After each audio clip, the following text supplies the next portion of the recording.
Kung gusto nyo ng makatipid, gusto nyo ng mura, gusto nyo ng magandang quality, sobrang ganda nitong koto na to guys. Kaya subukan nyo na to. Mas mahal ang presyo nung binibili ko na yon isa dito. Pero ito guys, nagulat ako. Ang mura lang pero ang ganda ng quality. Ang ganda niya gamitin. Kung mahilig kayo sa cotton na ganito, ito ang maire-recommend ko sa inyo. Sobrang ganda nito gamitin.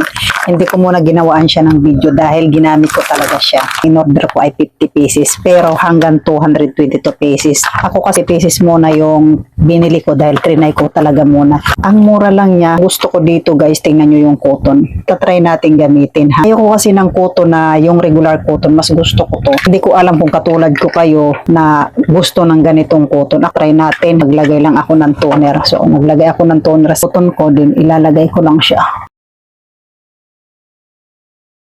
Sobrang ganda nito gamitin itong cotton na to. Kasi yung toner na nilalagay mo talaga dito sa cotton na ilalagay mo talaga lahat sa mukha mo. Yung dati ko kasing ginagamit, marami na ako na ilalagay sa cotton na toner, pero sa mukha ko, kaunti lang yung nalalagay ko. Pero kung tutuusin guys, mas mahal yung pisa dito ha. Mahilig kayo sa ganitong cotton katulad ko. Try nyo to. Hanggang 222 pieces. Mayroon 100 pieces. Ito, 50 pieces tong ginagamit ko. Kaya 50 pieces lang yung in-order ko dahil nga trinay ko talaga muna. Maganda itong cotton na ito.